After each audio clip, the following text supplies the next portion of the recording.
Picture the suffocating darkness inside an ancient tent. You hear the heavy, ragged breathing in the shadows, but it is not the sound of an old man sleeping off his wine. It is the sound of a cold, calculated biological crime. For thousands of years, you have been spoon-fed a comforting fairy tale. You were told that a man named Ham was cursed simply because he accidentally saw his father naked. But apply cold, hard logic for a second. Why would a mere glance trigger a permanent, devastating quarantine upon an entire future bloodline? The answer is terrifying. He did not just look, he acted. If you want a sweet bedtime story, leave right now. We are not looking at a religious mistake. We are looking at a crime scene, a genetic sabotage. Step inside the lab as we open the darkest, most sickening file of DNA theft in human history. Step across the yellow police tape and enter the immediate aftermath of the global catastrophe. The Earth has been wiped clean. We are standing in a completely sterile environment, a total planetary reset. The floodwaters have receded, leaving only 8 human beings alive, and yet the very first recorded event in this pristine new world is a severe, calculated violation. To understand what actually happened in that tent, we have to strip away the religious sentiment. We must stop reading this ancient text like a gentle parable and start reading it like a cold, clinical police report. Let us examine the primary piece of physical evidence, the ancient Hebrew manuscript itself. The official record states that Ham saw the nakedness of his father, but look closer. Put the original language under the microscope. The specific Hebrew word used here is Ervah. For centuries, translators have intentionally softened this word, smoothing it over to protect the innocent mind, making it sound like a simple, embarrassing accident, a son walking in on his drunk father. But that is a lie. If you cross-reference this exact phrase, uncovering nakedness, with the strict ancient legal codes found later in the book of Leviticus, specifically chapter 18, a terrifying pattern emerges. In every single legal instance, without a single exception, uncovering nakedness is the official clinical code for severe sexual violation or incest. It is a euphemism, a polite bureaucratic way to document an absolutely unspeakable physical act.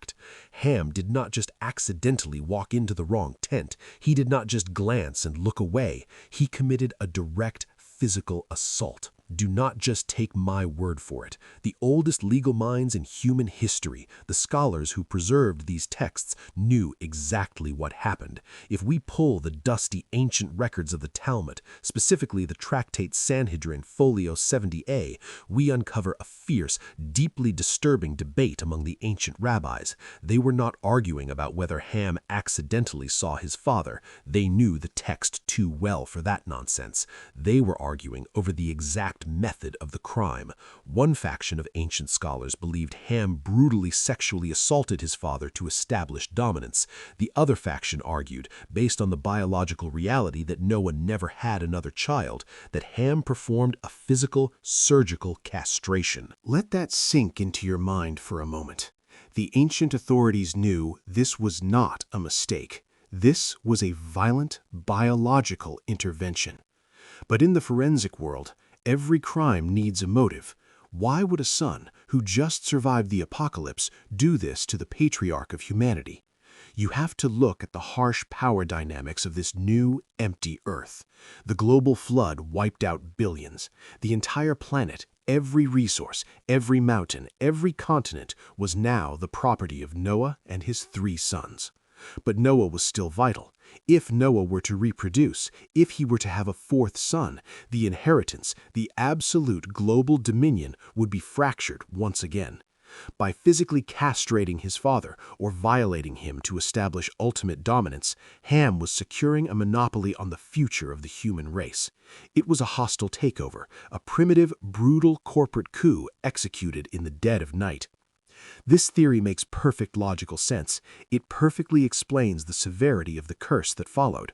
But as I dug deeper into the ancient archives, I realized that even this, the battle for land and absolute power, is just the surface layer. The true motive behind Ham's actions is infinitely more sinister. Ham was not merely trying to stop a new heir from being born. He was trying to extract something ancient and forbidden, hidden deep within his father's pristine biology. The crime was not just about territory, it was about the genetic code. Let us elevate this investigation from a primitive power struggle to a highly advanced biological heist. To understand the true horror of what happened in that tent, we must completely change our paradigm. We have to stop viewing Noah as just an old patriarch and start viewing him as a walking biological vault. He was the last remaining repository of uncorrupted human DNA on the planet.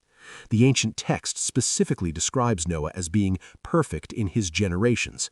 For centuries, theologians told you this meant he was merely a morally good man, but the Hebrew word used there is tamim.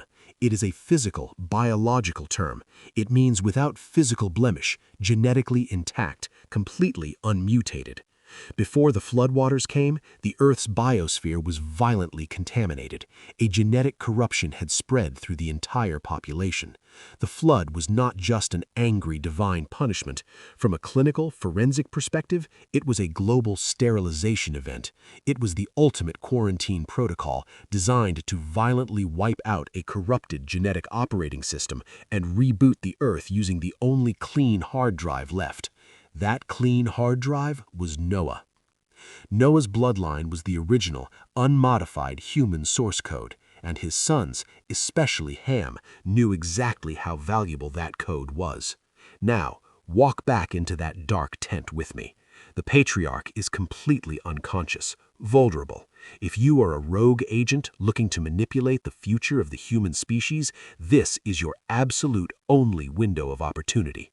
The power dynamics of land and territory are entirely irrelevant if you can control the very biology of the next generation. This brings us to the most chilling, heavily suppressed theory in the ancient investigative files, the hypothesis of seed theft. When Ham entered the tent, he was not there to mock a drunken old man. He was there to extract a biological asset. He was essentially a rogue bioengineer, infiltrating the mainframe while the primary firewall was completely down. The uncovering of nakedness was not a visual event. It was a physical, invasive extraction of biological material. Ham stole his father's seed. He downloaded the genetic payload.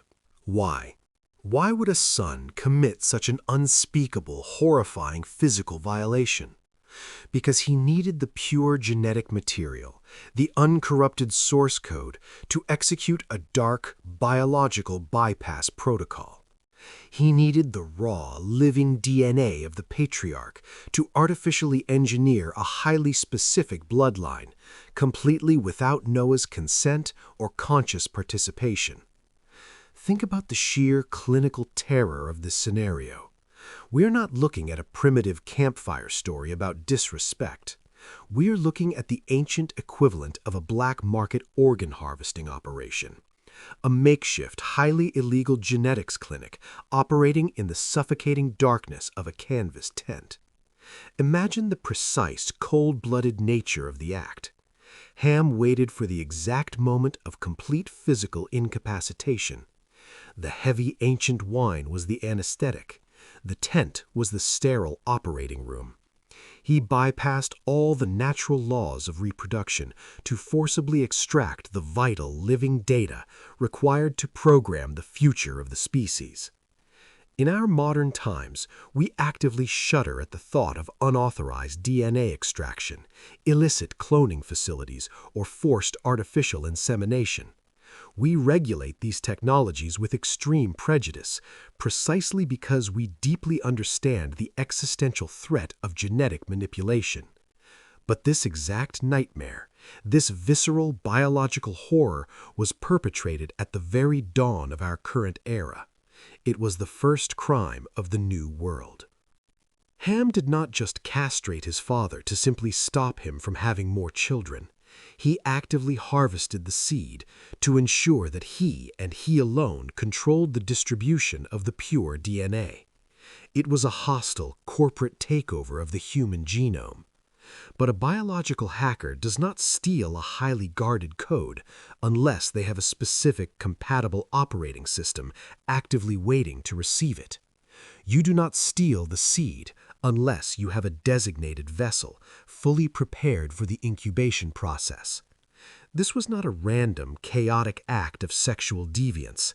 It was a carefully calculated phase 1 of a much larger, darker genetic project. The extraction was successful. The pure DNA was compromised. The biological vault had been officially breached, and the stolen material was about to be weaponized.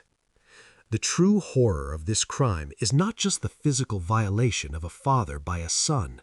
The sickness, the absolute sickening reality is that the pure, uncorrupted genetic code of humanity, the very biology that the devastating global flood was specifically supposed to protect, was hijacked within the first few years of the reset. The pristine laboratory of the new Earth was immediately contaminated by an insider threat. We have successfully established the breach. We have identified the stolen biological asset, but the most terrifying question remains completely unanswered. What exactly did Ham intend to do with the stolen DNA? Who or what was the intended recipient of this pure genetic material? Every biological hacker needs a mainframe to process the stolen data. You cannot just extract a highly sensitive living genetic code and leave it exposed to the elements. The stolen seed of Noah needed a host, a biological incubator, a designated vessel capable of receiving the uncorrupted source code and forcing a terrifying mutation. To find this vessel, we must open a deeply suppressed genealogical file. We must identify the missing link. Look at the crime scene again. Ham did not act alone. Behind every historic corporate sabotage, there is an insider threat. For Ham, that partner in biological crime was his own wife. Her name was Naamah. For thousands of years, historians and religious scholars have glossed over her identity. They treated her as just another passenger on the ark. But if you pull the ancient genealogical records, specifically the rabbinic traditions and the ancient midrash, a chilling biological profile emerges. Naamah was not from the pure designated bloodline of Seth. She was the direct descendant of Cain. She carried the genetic shadow of the very first murderer. But the implications of her bloodline go far deeper and are far more dangerous than simple human crime. To understand what Naamah truly represented, we have to look at the exact reason the global flood was triggered in the first place. You were taught that the flood was just a punishment for bad behavior. But look at the text through the lens of dark science. In the days before the flood, the book of Genesis records an invasion. Beings from a different dimension, the Watchers, descended and forcefully integrated their DNA with human women. The result of this unauthorized crossbreeding was the Nephilim, giants, genetic anomalies. They were biological monsters, an invasive species that violently consumed the earth. From a clinical perspective, the Nephilim were a catastrophic malware, an aggressive biological virus that infected the human mainframe. The original human operating system was completely compromised. Therefore, the global flood was not just a storm. It was a massive, planetary antivirus sweep. The Creator initiated a total system wipe to completely delete the Nephilim malware and permanently scrub the Earth of this hybrid genetic code. Only the sealed, quarantined environment of the Ark and the uncorrupted DNA of Noah were permitted to survive the sweep. But malware is incredibly resilient. Sometimes, a fragment of the corrupted code hides in a dormant file. Naamah survived the flood. And while she was physically human, she carried the deep recessive genetic memory of that dark pre-flood era. She was the bridge, the biological tether back to the world of the Nephilim. But a recessive gene cannot activate itself. To successfully reboot a deleted operating system without the natural firewall rejecting it, you need a master key. You need the purest, most authoritative base code available to trick the system into accepting the mutation. That base code was Noah. This is the exact moment the entire criminal conspiracy comes into terrifying focus. Ham did not steal his father's seed just for power. He stole it for Naamah. Together, they executed a dark, primitive form of artificial insemination. They took the pure, unblemished biological material of the patriarch and forcefully merged it with the shadow lineage of Cain. They used Noah's pristine DNA as a Trojan horse to bypass the biological security protocols of the new Earth. Their ultimate goal was absolute genetic treason. They were actively trying to reboot the Nephilim protocol. They wanted to resurrect the fallen bloodline right under the nose of the architect who just wiped it out. The Liu of Noah was not a place of drunken shame. It was ground zero for the first post-flood genetic laboratory. And the sickening experiment was a complete success. The biological payload was delivered. The host vessel incubated the stolen code. And a child was produced from this ancient, unauthorized genetic splicing.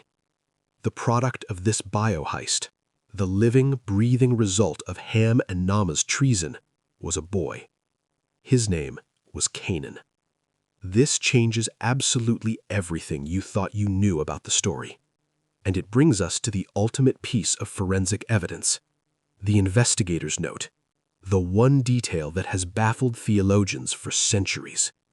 When Noah finally woke up from his heavy, medically induced sleep, the text says he knew exactly what his youngest son had done to him. But pay very close attention to his reaction. Noah did not curse Ham. Let me repeat that. Noah did not curse Ham, the man who actually committed the physical assault. Instead, Noah immediately pointed his finger at the newborn child and screamed, "Cursed be Canaan." Why would a righteous man curse an innocent grandson for a crime the father committed? The logic only holds together if you understand the biological reality of the crime scene. Noah woke up, and he did not just see a disrespectful son.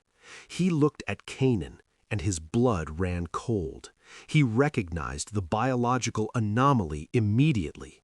He saw the physical manifestation of the stolen seed mixed with the corrupted Nephilim shadow.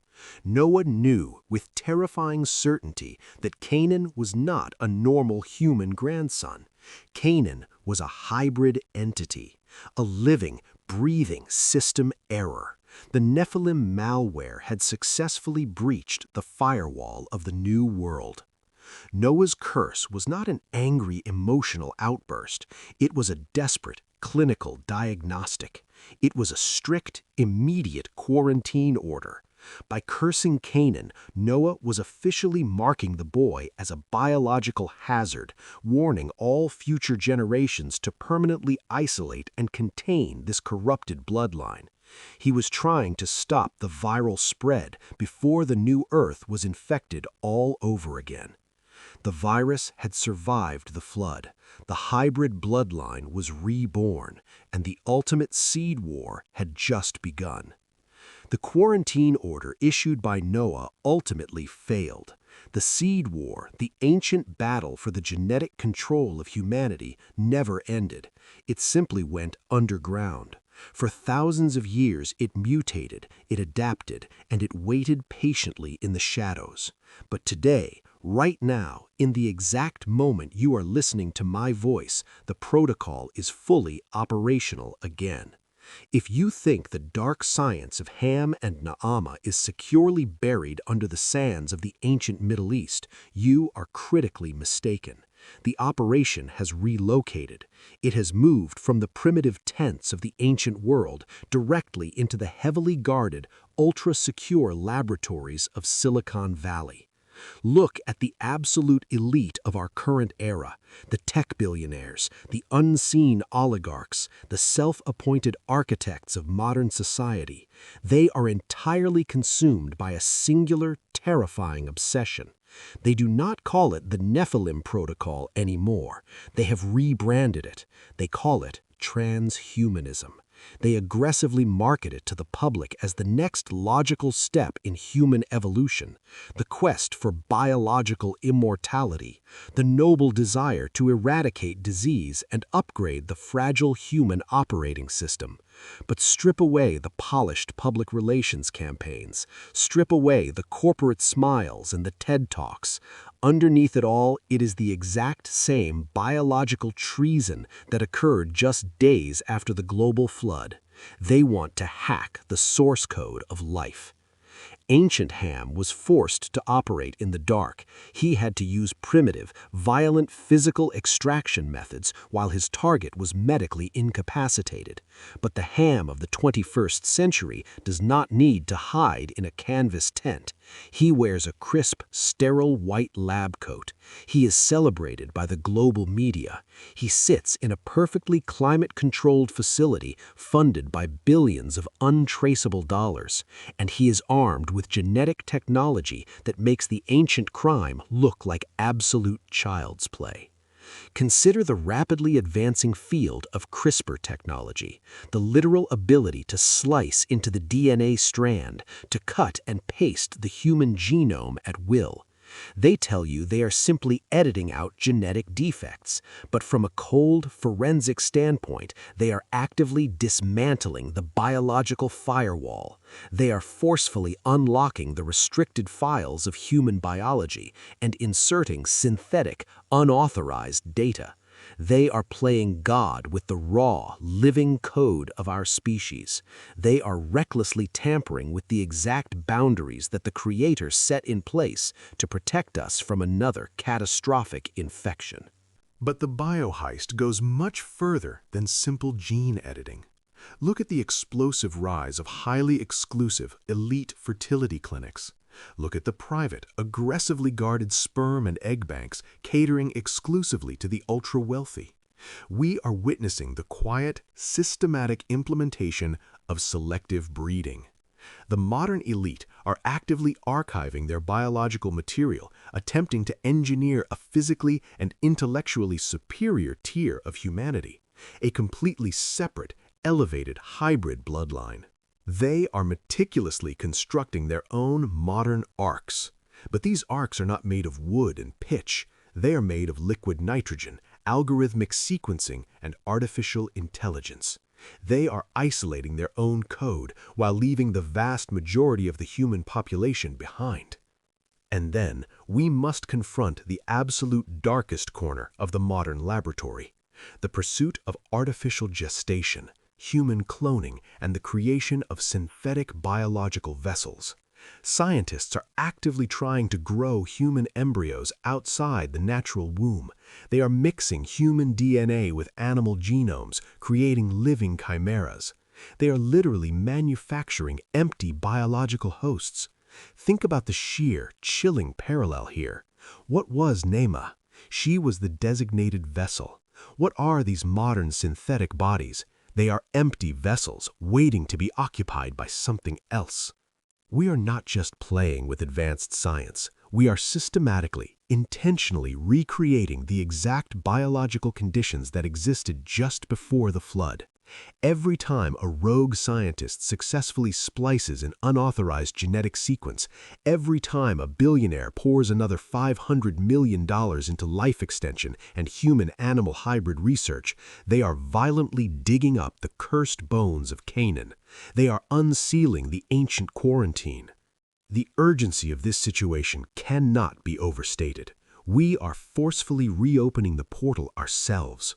The Nephilim malware is no longer an ancient, dormant myth confined to the dusty pages of religious history. It is a highly active, globally funded research and development program. The modern titans of technology are blindly inviting the corrupted code back into the human mainframe. They believe they are achieving godhood, but they are merely repeating the oldest, most devastating crime in human history. And this time, when the system is fully corrupted, there will be no global flood to wash the laboratory clean.